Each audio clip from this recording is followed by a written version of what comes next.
राजप्रीति show में आपका स्वागत है। ये हमारी स्पेशल सीरीज़ है इंटरनेशनल विमेंस डे पे और आज हमारे साथ हैं तृप्ति तिवारी जी जो 51 शक्तिपीठ तीर्थ है उसकी अध्यक्ष हैं। बहुत बहुत स्वागत मैम आपका हमारे शो पे। क्या है ये 51 शक्तिपीठ तीर्थ, इसके बारे में सबसे पहले हमें बताइए।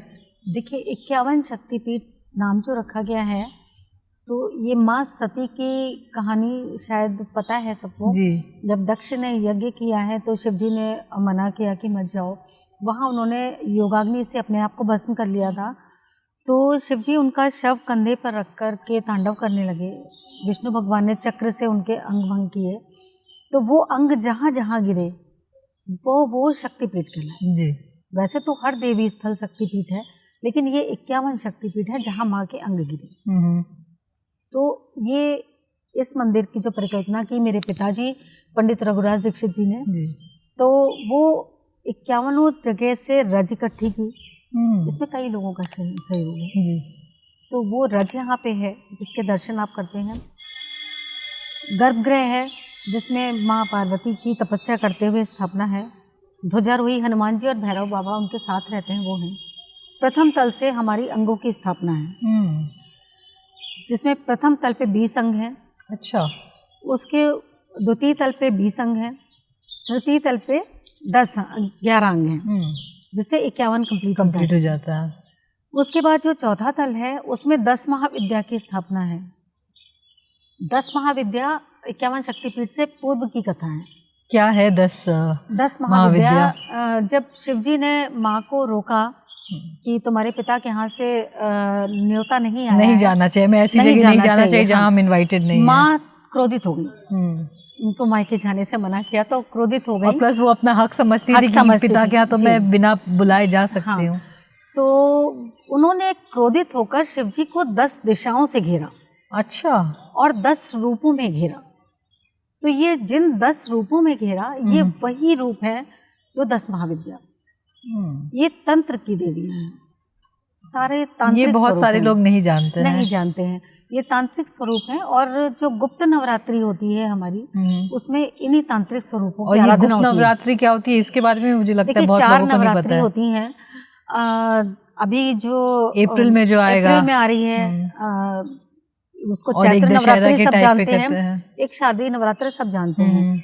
2 नवरात्रि और होती है। एक माघ में होती है, ये बसंत पंचमी हमारी नवरात्रि में ही आती है, गुप्त नवरात्रि में। तो ये सबको नहीं पता है। हाँ, और एक गर्मियों में होती है। ठीक है। तो ये जो गुप्त नवरात्रि होती है उसमें देवी के 10 महाविद्या स्वरूप की आराधना होती है। जो तांत्रिक होते हैं वो अपनी तंत्र सिद्धि करते हैं, जो साधक होते हैं अपनी आराधना करते हैं। ऐसा शास्त्र जो इस फील्ड में जाना चाहते हैं मेरे ख्याल से उन्हीं को ये ज़्यादा पता होता है और वही करते हैं। हम लोग तो जैसे सरस्वती पूजा मनाते हैं बट उस तरह से नहीं सोचते हैं कि वैसे सरस्वती पूजा तो बसंत पंचमी का एक दिन है लेकिन उस वो पूरा जो समय होता है वो 10 दिन होता है। 10 महाविद्याओं का ही समय है। और सबसे आखिरी तल पे स्फटिक के शिवलिंग है। उसकी क्या महत्व है? स्फटिक कहते हैं कि बर्फ जो बहुत सालों दबी रह करके पत्थर बन जाती है, जैसे हमारा पुखराज है, नीलम है, इस तरह से है, तब वो स्फटिक बनता है। अद्भुत स्वरूप है, आप दर्शन करेंगे जी। तो स्फटिक मुझे जितना पता है यूपी में तो इतना बड़ा शिवलिंग नहीं है। हाँ, और विशालकाय नंदी हैं पीतल की, उनकी स्थापना है। तो इस तरह से पूरा स्वरूप मका। और हाँ, एक चीज़ और है कि हर तल पे आपको बड़ी मूर्तियाँ दिखाई देंगी। तो उनका ये है कि हिंदुस्तान में सिर्फ 4 जगह शक्ति त्रिकोण है। पहला तो कनखल में है जहाँ माँ सती हुई थी। उसके बाद दूसरा वैष्णो देवी है। ये जो शक्ति त्रिकोण है इनका मतलब है महाकाली, महालक्ष्मी, महासरस्वती तीनों एक ही जगह। ओके, ठीक है, उनको शक्ति त्रिकोण।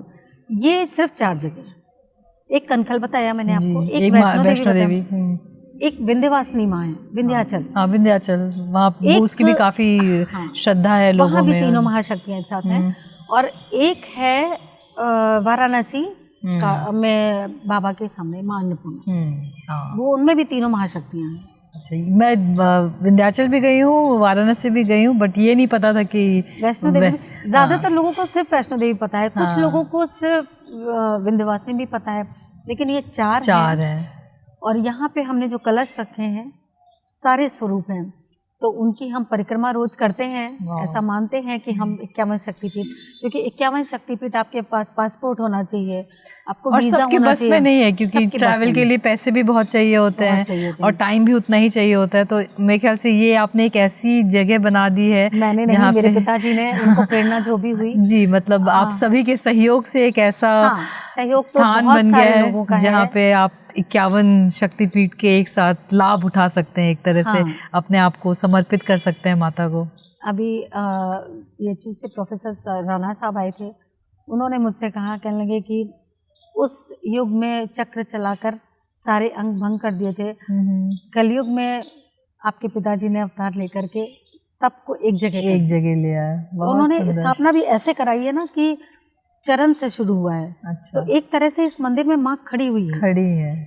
ब्रह्मरंध्र बहुत सुंदर सोच है। इनफैक्ट मंदिर भी जो पहले बनते थे उसी तरह, मैं कहीं पढ़ रही थी कि जो पूरा मंदिर का जो आर्किटेक्चर बना होता है वो वैसे ही होता है। जब आप गर्भगृह में जा रहे हैं तो एक पूरा ह्यूमन बॉडी जैसा ही होता है और उस तरह से उनके सारे यहाँ श्री यंत्र की भी स्थापना है और बाबा विश्वनाथ की भी स्थापना है मूर्ति रूप में, और महाकाल शिव की भी स्थापना है रोकते हुए माँ को। ये सारा आपको जैसे जैसे जाएंगे।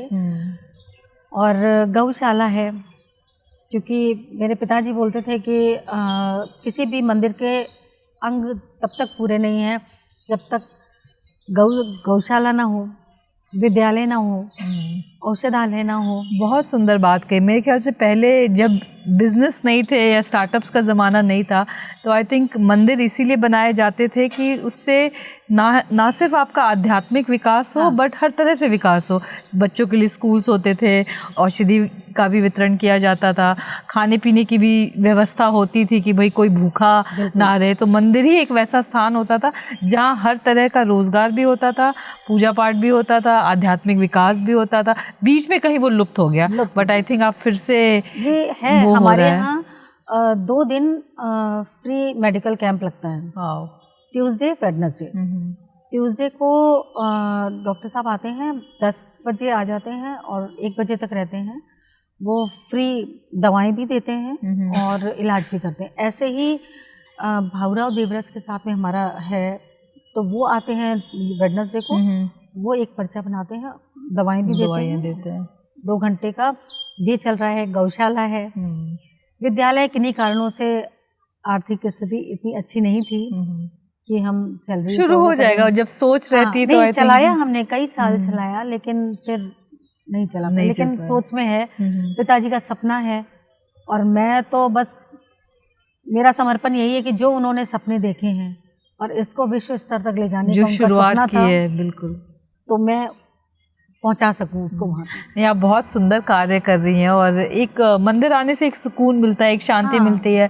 आप अपने रोज़मर्रा की जो चीज़ें हैं उसको भूल कर कम से कम थोड़ी देर मन शांत होता है। तो आपके पिताजी के मन में कैसे आया इस मंदिर का निर्माण करना, उसके पीछे की क्या कहानी है?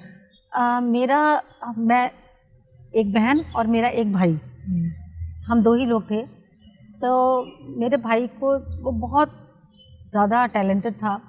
14 साल के बाद उसको धीरे धीरे बीमारी शुरू हुई, कभी सुनना बंद हो जाता था, इस तरह से बहुत इलाज किया, लेकिन वो ठीक नहीं हुआ। 4 मई 1998 को उसकी डेथ हो गई। मेरे माँ पिता उसकी अस्थियां लेकर के हरिद्वार गए। देखिए, ये भी विधि का विधान है, बिल्कुल। ज़्यादातर इलाहाबाद जाते हैं यहाँ से, लेकिन वो उसकी अस्थियां लेकर के वहाँ पहुँचे जहाँ माँ का उद्गम था। माँ से बोले, अस्थियां प्रवाहित करने के बाद अब हमारे जीवन का कोई अर्थ नहीं है, हम भी चलते हैं, क्योंकि मेरी शादी हो चुकी थी। अच्छा। जल्दी की गई थी, क्योंकि उसका इलाज कराना होता था, मुझे अकेले छोड़ के जाते थे। तो बोले हाँ चलो। फिर उनको आभास हुआ कि उनके कंधे पे कोई हाथ है और कुछ आवाज़ आई है, कहाँ जा रहे हो? एक बेटे के लिए रो रहे हो, बहुत सारे बेटे तुम्हारे हैं। 51 शक्तिपीठ पे उन्हें कुछ नहीं पता था इक्यावन शक्तिपीठ के। वहाँ से वापस आए, बोले मुझे ऐसा ऐसा आभास हुआ है। फिर उन्होंने जो उनके साथ पढ़े हुए थे लखनऊ विश्वविद्यालय के दोस्त, इतिहासकार, साहित्यकार, सबसे चर्चा की, पढ़ना शुरू किया। उसके बाद हमने अपनी पैतृक संपत्ति को बेचा, यहाँ ज़मीन खरीदी, और बस उसके बाद से माँ उन्हें प्रेरणा देती गई और वो करते गए, कार्यरत होते गए। वाह। और सच में उन्हें प्रेरणा होती थी, क्योंकि उन्हें आभास होता था जब वो मूर्तिकार के सामने बैठ के बोलते थे ना, ऐसे हाथ बनाना, ऐसे वाहन होगा, तब मुझे एहसास होता था कि ये तो नहीं बोल रहे, माँ बुलवा रही है। हाँ, उनसे पूछो भी कि डैडी आप ने कहा, तो टाल देते थे, कहीं पढ़ा होगा बेटा हमने। तो ऐसी ही प्रेरणा उनको रही। और जो अंत समय था तब भी उन्होंने मुझे कहा, मैंने एक स्वप्न देखा है, मैंने माँ काली को साक्षात देखा है, शायद मेरा काल है। तो मैंने कहा डैडी, अगर माँ आपको दर्शन नहीं देंगी तो फिर किसको? आपने इतना बड़ा काम किया है, ये आपको दर्शन ही हुए हैं।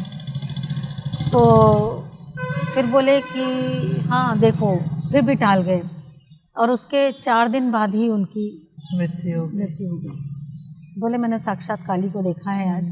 तो मुझे याद आया, मैंने कहा परमहंस जी को काली के दर्शन हुए थे, तो कार्य तो अद्भुत किया ही है उन्होंने। बिल्कुल।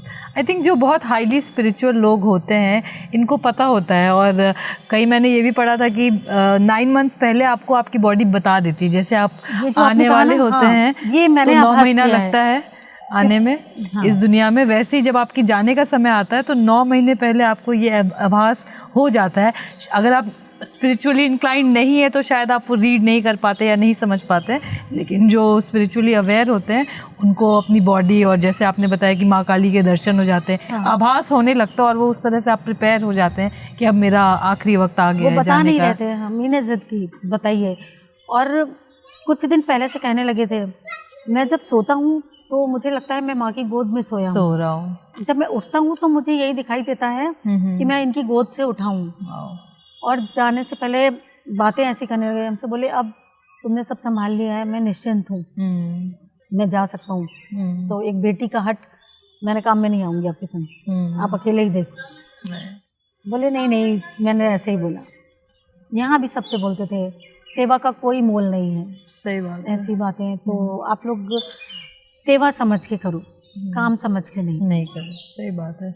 एंड आई थिंक जीवन क्या है, सेवा ही है। हमें इंसान अगर जानवरों से भिन्न इसीलिए है क्योंकि हमारे अंदर एक सेवा भाव है, हम कुछ कर सकते हैं, वरना खाना सोना ये तो बाकी भी प्राणी कर रहे हैं। यही शब्द उनके रहते थे जो अभी आपने बोला है, खाना सोना, और जो कुछ भी है ये तो सब कर रहे हैं, जानवर भी कर रहा है। बिल्कुल। वो मेरे बच्चों से भी बोलते थे, कुछ करना है ना तो भीड़ से अलग हट के करना होगा। तो महिला सशक्तिकरण की जहाँ तक हम बात करते हैं, आप एक जीता जागता एग्जाम्पल है। बिकॉज़ मंदिरों की अगर हम बात करें और ट्रस्ट की अगर हम बात करें तो बहुत कम फीमेल अध्यक्ष मिलती हैं। अभी भी ये मेल डोमेन है, पुजारी हो चाहे वो शादियां हो तो आपको मेल पुजारी ही दिखते हैं। थोड़ा बहुत इधर उधर दिखना शुरू हुआ कि फीमेल पुजारी भी हैं और पूजा पाठ करवा रही हैं, बट ये बहुत ही डिफरेंट फील्ड है। तो आपको क्या चैलेंजेस फेस हुआ अध्यक्ष बनकर, और पूरा मंदिर आपके अंदर है, आपको सारा कार्य करना होता है, जो कि एक ऐसी फील्ड है जहाँ पे पुरुष को ही प्रधानता दी जाती है? देखिए, मैंने बहुत सारी मुश्किलें झेली हैं। लोगों ने यहाँ तक कहा कि हम तो एक महिला के अंडर में काम नहीं करेंगे। बिल्कुल। और ये अध्यक्ष है तो यही बन ले। मेरा देखिए, अध्यक्ष का कोई ऐसा तो है नहीं कि कोई मैंने ताज पहन रखा है। आप सबकी तरह मैं भी सेवा करती हूँ। बिल्कुल। तो मैं सबसे कहती हूँ, इस चीज़ को दिमाग से निकाल दीजिए कि हम ये महिला है और ये पुरुष हैं। इस चीज़ को बिल्कुल दिमाग से निकाल दीजिए, हम साथ मिलके काम करें। मैं तो लड़कियों से, महिलाओं से ये चाहती भी हूँ कि वो आगे आएं, मेरे साथ काम करें, देखें जो आनंद इसमें है। मैं खैर इस काम में हूँ इसलिए कह रही हूँ, और नहीं तो आप जिस भी काम में बढ़ते हैं उसको मन से करिए, फिर आप देखिए उसमें कितना। और जो भी ये सोचते हैं ना कि ये महिला है, नहीं, मैं कर रही हूँ ना, बिल्कुल मुश्किलों से कर रही हूँ पर कर रही हूँ। आई थिंक मुश्किल तो सभी के जीवन है, एक महिला का जीवन अगर हम ले तो मुश्किल उसका दूसरा नाम है। आप कुछ भी करें, घर पे भी आप काम कर रहे हैं तो तमाम तरह की मुश्किलें, आप घर से बाहर निकल रही हैं तो भी मुश्किलें हैं। और जैसा कि आपने कहा कि अगर आपके अंदर सेवा का भाव है, समर्पण है और आप एक श्रद्धा से कोई भी कार्य करें, चाहे ये या प्रोफेशनली, तो आपको सफलता मिलती है। बिल्कुल मिलती है। और ये तो खैर कार्य ऐसा है, मैं तो सोचती हूँ मेरी ही मुश्किलें माँ ही आसान कर रही है, क्योंकि वो भी माँ है, मैं एक महिला हूँ, तो माँ से अच्छा दर्द मेरा कौन जानेगा। सही बात है ना। तो लेकिन सोच बदलनी चाहिए, ना कि ये महिला है इसलिए काम नहीं करेंगे साथ में, ये काम है, हमें साथ करना है, बिल्कुल, है ना। और ये धर्म का काम है, हर धर्म के लोग अपने धर्म को चाहते हैं कि बढ़े, आगे बढ़े। तो हमारे धर्म में भी जो अच्छी चीज़ें हैं जो लोगों ने फैलाई उनको छोड़ दें, अच्छी चीज़ों को लेकर आगे बढ़ें। यहाँ तो देखिए सेवा और साधना दोनों चीज़ें हैं जी। आपका मन सेवा में लगता है, हमारे पास गौशाला है, जो कोई ऐसा आ जाता है भोजन नहीं किया, हम उसको भोजन भी बना के कराते हैं। औषधालय है, आप आइए उसमें सेवा दीजिए, जो जैसी सेवा हो सकती है।